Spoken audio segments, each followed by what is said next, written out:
À Northport, en Floride, vivent Wayne et son épouse Suzanne. Un couple tout à fait banal qui vivait paisiblement et était heureux. Wayne avait 2 chiens de chasse qui lui apportaient souvent des os.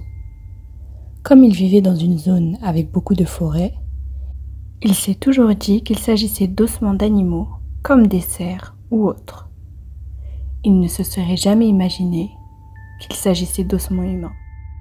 Un jour, plus précisément le 1er janvier 1996, Wayne et Suzanne se lèvent à leur habitude et sortent en balade dans la forêt pour sortir les chiens. Un de leurs chiens se précipite derrière un arbre et Wayne le suit. À la vue de ce que le chien avait découvert, Wayne poussa un hurlement d'effroi.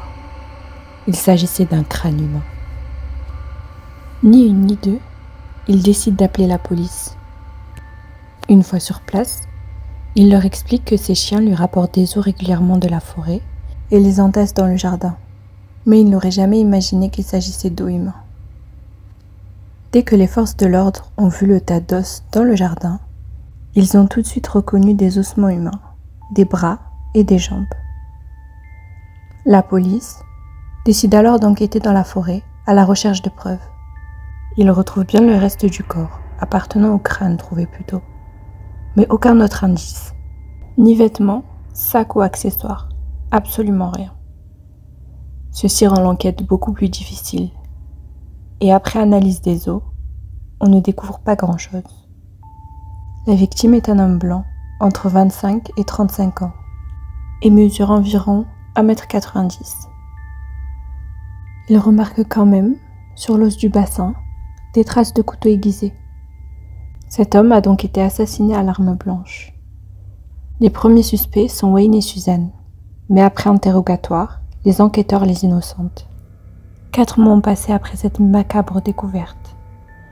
Et, dans une région forestière de 48 km de Northport, 2 chasseurs vont aussi trouver un crâne humain.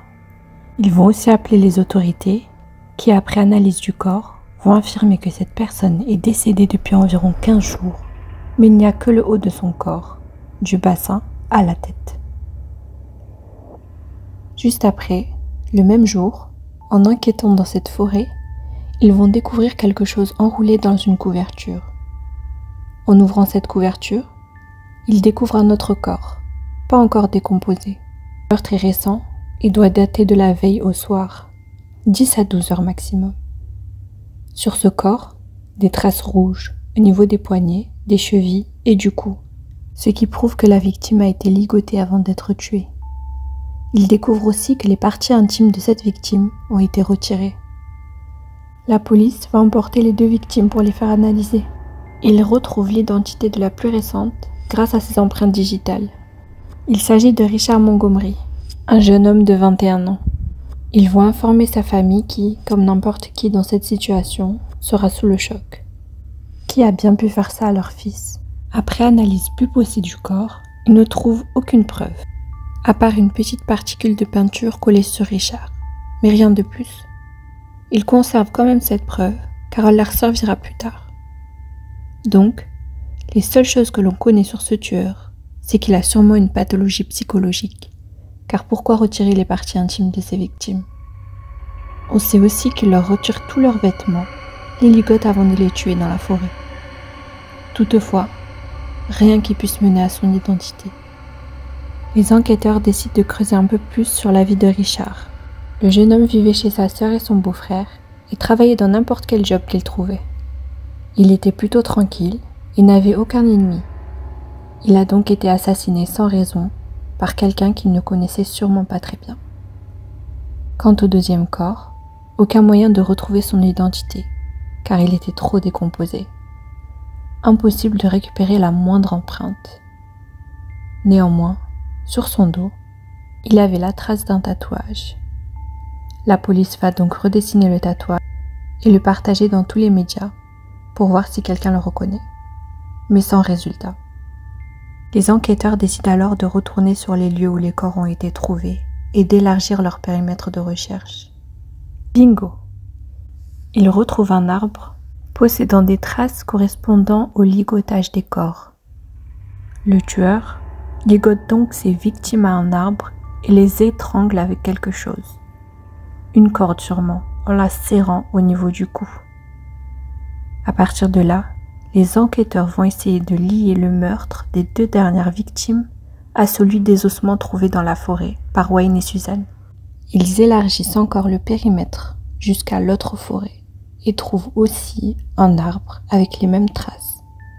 Ceci veut donc dire qu'il s'agit du même meurtrier.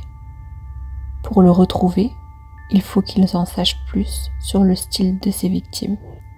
Pour cela, ils décident de faire plus de recherches sur la vie de Richard. Il venait d'une famille assez pauvre et était prêt à travailler dans n'importe quoi pour gagner un peu d'argent. Il sortait souvent avec ses amis, donc ces derniers ont été interrogés sur la dernière fois qu'ils ont croisé Richard.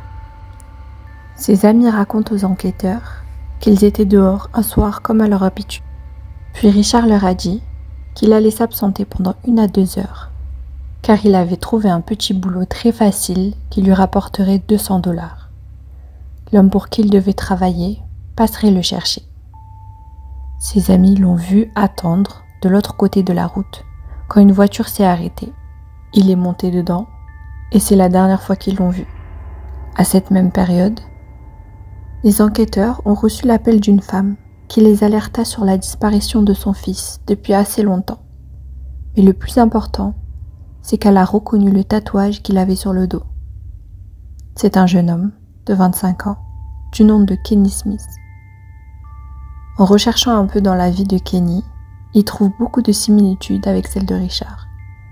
Ils étaient issus d'une famille pauvre et étaient prêts à n'importe quoi pour gagner de l'argent. Le profil des victimes de ce meurtrier commence à se préciser. Des jeunes hommes ayant la vingtaine, en situation précaire. Il les attire avec l'argent et en fait ce qu'il veut. Mais tout cela ne nous donne rien sur l'identité du coupable. Quelque temps plus tard, un homme appelle la police pour signaler le vol de son véhicule. Ils vont vite retrouver cette voiture sur la route, avec à son bord un jeune homme en état d'ébriété. Ils vont l'interroger et il va leur raconter une histoire très étrange que les policiers auront du mal à croire. Il leur explique qu'il était au bord d'une route quand cette voiture s'est arrêtée et son conducteur lui a demandé « Tu vas dans ce sens ? Monte, je peux te rapprocher de ta destination. » Il a accepté et est monté dans la voiture et le conducteur lui a donné de l'alcool à boire et de l'herbe à fumer. Au bout de quelques minutes, il lui demande « Tu veux faire un travail pour moi ? Je te paierai 200 $. Il faudra juste que je t'attache à un arbre dans la forêt et que je te prenne en photo. C'est tout. » Le jeune homme raconte avoir accepté. Et après ça, ils se sont dirigés vers la forêt. Plus ils s'en rapprochaient, plus la route était mauvaise. Ils sont arrivés sur une route très boueuse. Il dit aux enquêteurs que c'est cette route boueuse qui lui a sauvé la vie. La voiture était coincée dans la boue. Et je lui ai dit que j'allais descendre, pousser pour l'aider à sortir. Il m'a répondu non, et que je devais tenir le volant à sa place, et qu'il pousserait lui-même. C'est là, en regardant dans le rétroviseur pour savoir quand accélérer, que j'ai remarqué un sac à l'arrière de la voiture, duquel sortait un grand couteau et une corde. J'ai donc compris qu'il comptait me tuer dans cette forêt. Et au moment d'accélérer pour sortir la voiture de la boue, je me suis échappée en le laissant seul dans la forêt. Les policiers n'ont pas cru le jeune homme. Pour eux, il a volé une voiture et serait prêt à inventer n'importe quoi pour être innocenté. Mais malheureusement, cette histoire était bel et bien réelle. S'ils avaient décidé de croire cet homme, ils auraient pu arrêter l'assassin des 3 autres victimes. Quelque temps plus tard, cette affaire remonte aux oreilles des enquêteurs en charge de l'affaire des meurtres et retient leur attention, car elle peut correspondre à celle des victimes et leur donner plus d'indices sur le coupable. Ce qui va les intéresser encore plus, c'est l'endroit d'où l'homme a appelé pour signaler le vol de sa voiture. C'est aux environs de la forêt où ils ont retrouvé les victimes. Cet homme, Daniel Canaan, est donc désormais dans le viseur des enquêteurs. C'est un homme de 42 ans, vivant chez ses parents. Il travaillait pour la marine américaine avant d'être renvoyé. La raison pour laquelle il ne fait plus partie de la marine, c'est qu'il a tapé son ami avec une grosse pierre. Il se peut donc qu'il ait un problème psychologique. Le nouveau métier de Daniel, c'est infirmier. Ce qui ajoute à l'enquête des deux victimes une précision, car les parties génitales leur ont été retirées de façon quasi chirurgicale. Le coupable savait se servir d'un scalpel. Tous ces éléments ont fait de Daniel le suspect numéro 1 dans cette affaire. Et pour rassembler encore plus d'éléments, ils vont interroger son ami et ancien colocataire, qui sait beaucoup de choses sur lui. Et ce dernier va leur donner une information qui va quasiment aider à terminer cette enquête et désigner Daniel comme le coupable de ces meurtres. Il leur raconte qu'un jour, Daniel lui a dit « J'aimerais beaucoup ligoter quelqu'un à un arbre un jour et m'asseoir, le regarder agoniser. » À partir de là, les enquêteurs décident de mettre Daniel sous surveillance et de le suivre 24 heures sur 24 afin de savoir ce qu'il fait et les moindres détails de sa vie. Ils remarquent qu'il s'arrête souvent dans un coin où il y a beaucoup de SDF, baisse sa vitre, discute avec eux et s'en va. Il fait cela plusieurs fois. C'est louche. Un des enquêteurs décide alors de s'infiltrer parmi ce groupe de SDF. Il essaye de correspondre le plus au profil des victimes, c'est-à-dire un homme blanc d'une vingtaine d'années et environ 1,90 m. Il décide d'attendre Daniel à cet endroit même pour savoir ce qu'il vient dire à ces SDF. Et comme prévu, Daniel va faire monter le policier avec lui et lui proposer exactement le même travail qu'au jeune homme qui a volé sa voiture. Prendre des photos dans la forêt pour un montant de 200 $. Le policier accepte et se rend avec lui. Toute la conversation est enregistrée. Mais une fois arrivé à la forêt, Daniel change d'avis. En fait, le policier infiltré a posé tellement de questions que Daniel a flairé qu'il s'agissait d'un guet-apens.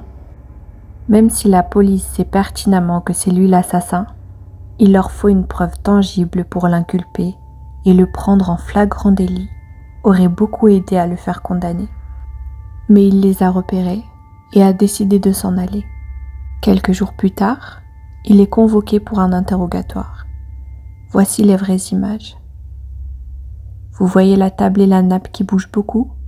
Il ne s'agit pas de vent, mais bel et bien des jambes de Daniel qui vibrent de stress. Les enquêteurs lui demandent s'il a déjà attaché quelqu'un à un arbre en forêt. Il leur répond que non. Ils lui font alors écouter les enregistrements de ce qu'il disait aux policiers infiltrés. Daniel va répondre que c'était simplement une idée, une inspiration qui lui est venue pour prendre des photos, mais qu'il a changé d'avis et n'a rien fait. Pendant que Daniel était interrogé, d'autres enquêteurs fouillaient sa maison à la recherche de preuves. Et c'est dans sa voiture, dans le coffre, qu'ils vont trouver un sac contenant exactement les mêmes objets que leur avait signalé le jeune homme qui s'est échappé. Une corde, un couteau, mais aussi une grande pince et du scotch. Que peut bien vouloir faire une personne normale de ces objets? Il décide aussi de gratter un petit bout de la peinture de sa voiture pour la comparer à celle qu'ils ont trouvée sur le corps de Richard, si vous vous souvenez. À la fin de l'interrogatoire, Daniel nie tous les faits. Pour lui, il n'a jamais tué quiconque et n'a jamais attaché personne à un arbre en forêt. Les enquêteurs le laissent partir, mais le gardent sous surveillance, afin qu'il ne leur échappe pas, car ils savent pertinemment que c'est lui l'assassin. En attendant les analyses de peinture, ils ne peuvent rien faire de plus. Quelques jours avant de recevoir les résultats, ils vont recevoir l'appel d'un autre service de police qui leur dit qu'ils ont eu affaire à un incident qui est très similaire à leur enquête, mais dont la victime est toujours vivante. Les enquêteurs s'empressent d'aller interroger ce jeune homme qui leur explique la même chose. 200 $ pour prendre des photos dans la forêt, l'alcool, les joints, etc. Il se retrouve attaché à un arbre et Daniel le prend en photo. Jusque-là, rien d'anormal par rapport à ce qui était prévu. Quand tout à coup, Daniel va commencer à lui serrer la gorge avec la corde. Quand il s'est rendu compte qu'il s'agissait d'un meurtrier, ce jeune homme a simulé sa mort. Daniel est alors parti en le laissant dans la forêt. Les enquêteurs remarquent sur le cou de cet homme les mêmes traces qu'avait Richard sur les poignets, les chevilles et le cou. Les enquêteurs lui montrent alors la photo de 6 personnes différentes et dès qu'il a vu celle de Daniel, il le reconnaît immédiatement. À partir de là, on put l'arrêter pour tentative de meurtre en attendant les résultats de la peinture. Une fois les résultats arrivés, il s'agit bien de peinture de la voiture de Daniel qui a été retrouvée sur le corps de Richard. C'est comme ça qu'ils ont pu prouver sa culpabilité pour les 3 autres corps. Daniel a donc été condamné à mort, mais ce n'est pas fini. 16 autres corps ont été retrouvés sans vie dans cette forêt, avec tous le même schéma de meurtre.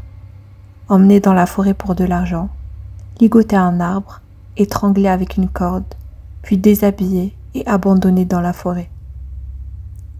Daniel a sûrement un gros problème psychologique, ou alors il a vécu quelque chose de traumatisant dans son enfance.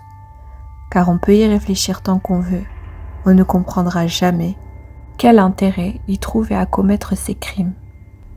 Que peut-il se passer dans la tête d'une personne pour apprécier regarder les autres agoniser ?